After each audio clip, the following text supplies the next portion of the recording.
Well, kumusta kayo mga idol? Ang ating mapapanood sa bidyong ito ay ang laban ni Donaire versus Mitalani. Pero kung bago ka pa lang sa aming munting channel, huwag mo naman kalimutan mag-subscribe at pakihit na rin sa notification bell sa all para lagi tayong updated sa bago natin i-upload tulad nito. Maraming salamat po.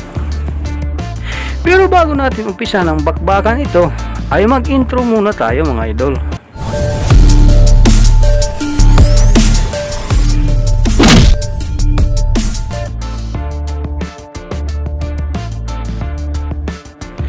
Taon 2008, isang taon matapos mapanalunan ang mga titulong IBF, IBO, Flyweight title para sa magdidipisyang Armenian fighter na si Vic Darginian. Sinagupan naman ni Nonito Donaire ang palabang orthodox fighter na si Moroti Mitalani. Ang boksingero daw ang ikinukonsidera ng kanyang mga kababayan bilang greatest top American flyweight fighter of the all time. Si Mitalani ay 5 bisis nang itinanghal ng South African Flyweight Champion. Nasa panahong ito ay may agresibong 23 panalo, kabilang na ang 15 panalo mula sa knockout at may isang talo. Sa kabilang banda, hawak naman ng tinagurian na Filipino Plus ang 19 na panalo, tampok ang 12 panalo mula sa knockout at may isang talo. Ayon kay Mitalani, ito ang laban na magpapakilala sa kanya ng tuluyan sa mundo ng professional boxing. At ang laban sa lehitimong kampiyon, nitulad ni Nonito Donaire na pinakamalaking pagkakataon ng hindi niya palalampasin. Balikan natin ang naging laban ni Nonito Donaire sa South African fighter na kalaunan nagbigay ng mga talo sa mga bigating mga boksingero. Tulad nila General Casinero at Solani Titi, at alamin kung paano nga ba na pinaiyak ni Nonito Donaire sa laban ng isang pinakamahusayang boksingero ng flyweight division ng South Africa. Ang laban ay naganap sa Mandalini Hotel Casino sa Mandalini Center sa Las Vegas, Nevada.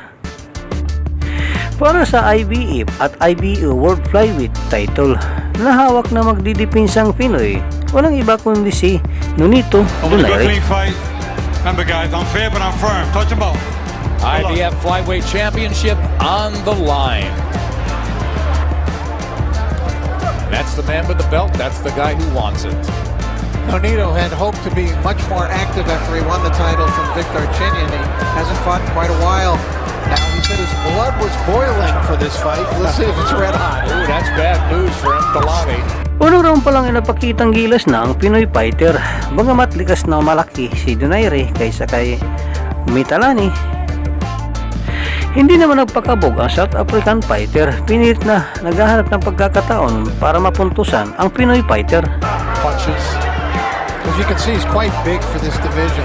He is. And it seems like he'll be much more at home at 115 or 118. Donaire just reading. Nice counter punch as Mitalani got flipped with a left hand. That was a beautiful shot. And looking to open up the champion. Well, you know, unlike Vic Darginian, who had no respect really for Nonito Donaire, and still doesn't actually. Well, I don't think he knew what hit him, Rich. I don't think he has He respect for still anybody. doesn't know. Yeah, he doesn't give no respect to nobody though. Yeah, they call him a complete fighter as well. Making the play here, getting off first. He hadn't been there to be hit, and a little step back. Very clever counter punching from Donaire in a cautious first round. Very good skilled fight. Nonito Donaire back in action. But this game might have been hurt. Sa pinakitang suntukan ng dalawang boksingero sa unang round, tila hindi uubra ang South African fighter kung patuloy lang itong lalaban na may distansya. Kaya naman pagsisimula ng round 2, mas agresibo ang pinapasok ni Mitalani ang depensa ni Nonito Donaire. Napatuloy naman nagpapakawala ng counter-attack oras na bumibitaw ng opensa ang South African fighter. Donaire punches with him. Gets around that ring real nice too, real athletic. Oh, he's so fluid. Exactly. You can tell emotional moment for him.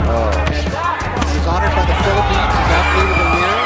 Big stop, and that the South African got hit on the way in and on the way out. Yeah. Walking in without punching, guys. Donaire is doing very well in looking for those body shots. There it is again, as you speak. Good jab. He changed all of that, getting the stoppage tonight to lift all 3 titles. And right here, Donaire is trying to maintain his title. 3 of the 4, I should say, right. There's a lot going on at 112 and 115, guys, boy. right now. We've always thought so, haven't we, Rich? That's where the action is. About the line and throw a little more punches, be a little more quick with his shots. Good point. He gets wrapped kidneys. Now Donaire trying to open him up with right hands. Donaire, the champion, just whipping power shots in. Here's Nonito Donaire Sr. to his son saying, take that step back, as we talked about in counter.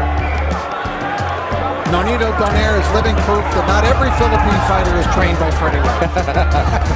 Sa round 3, tila ba unti-unti nang nakukuha ni Mitalani ang tamang distansya nito sa laban. Nakailan ulit na ito nakapagpatama ng mga solidong pinsa sa ating pambato dahil sa nakakadikit na ito ang South African fighter. Sa round 4, tuluyan ang nakuha ni Mitalani ang tamang distansya nito sa laban.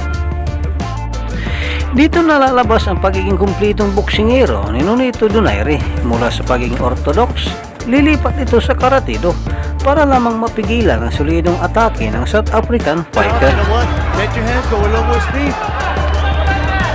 Maybe he's starting to relax a little in there. See that combination? It was a big stage. He's getting to Donaire a bit in this round. He is. Donaire not as busy. Now he's trying to line him up with that overhand right hand and get on the jab once again and try to start boxing him. Donaire actually southpaw. Trying to confuse the African guy. He's just pawing with the jab and trying to set up that left hand this time. Now right there, I would try to take advantage of this.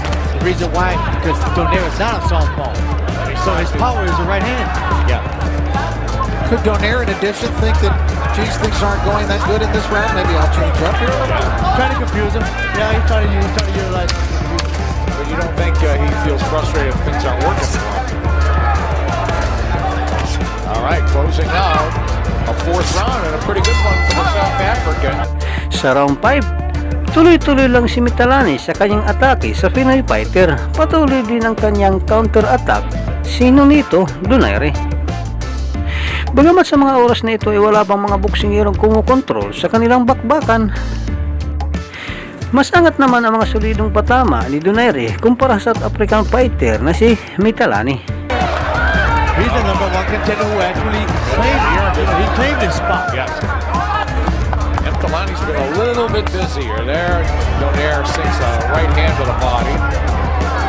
Let his hands go, but he's been very economical, the champion, not wasting anything. And his punch output, as Rich alluded to, on the low side. Nonito's kind of abandoned his jab. He's got to get back to work with that. Yeah, I was thinking he'd start the boxing. Not a great round for the champion here. Closing the 5th. Nevada, the very experienced Adelaide Bird, Robert Boyle. Sa pagpapatuloy ng laban sa round 6, tuluyan ng binago ni Donaire ang nakasanayan itong tindig sa laban. At dahil sa mga epektibong ito nagpapalusot sa atake ni Mitalani, makailan ulit nakapagpatama ng masulidong suntok sa mukha ng South African fighter. Dito na mapapansin ni Donaire ang pagtagas ng dugo sa kaliwang mata ni Mitalani. Kaya nang matigil ang laban para ipasuri ng referee sa ring physician, ang pinsalang natamo ng South African fighter dulot ng solidong sunod-sunod na patama ni Donaire. Kumbinsidong delikado na ito at dapat lang itigil na ang bakbakan. Dito na emosyonal mapapaluha ang South African fighter na si Moruti Mitalani. Dahil sa hindi inaasahang pangyayari na itigil ang kanilang bakbakan. And maybe this guy is a guy who can fight for 20 rounds. Mitalani, I have a feeling he is. There's some emotion in the corner of Mitalani. This was his big opportunity. Ang panalo nito ni Donaire ay nagbigay sa kanya ng ikalawang matagumpay pagdepensa sa kanyang IBF at IBO World Flyweight title.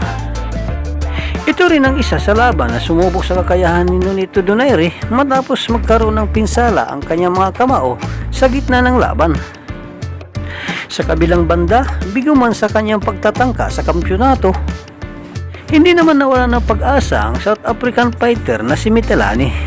Taong 2009, napalanunan nito ang bakanteng IBF World Flyweight title, kung saan makailan ulit nitong nadipinsan ang kanyang titulo sa mga bigating boksingero tulad nila Sulani Titi at Janrel Casinero. Ladies and gentlemen, after consulting with the ringside physician, referee Joe Cortez stops the bout due to a severe laceration over the left eye of the blue corner. Damas caballeros, después de consultar con el médico de turno, el referee Joe Cortez para la contienda por causa de una lesión sobre el ojo izquierdo de la esquina azul. El tiempo oficial, 1 minuto 31 segundos del sexto asalto. The official time, 1 minute 31 seconds of round number 6. Your winner by way of technical knockout and still the IBF Flyweight Champion of the World, Nonito, the Filipino Flash Donaire. Dito na po nagtatapos ang ating video. Maraming salamat po sa inyong panonood. Walang sawang suporta. Ikaw, idol, anong masasabi mo sa magandang performance pinakita ng ating bida sa bidyong ito? Para sa inyong opinion, i-comment mo niyan sa ating comment section sa ibaba. At kung nagustuhan mo naman ang bidyong ito, paiwan naman ako ng like at pasubscribe na rin sa ating munting channel. Maraming salamat po sa inyong panonood. Sama kayo na rin lang, mag-ingat. God bless. Bye bye.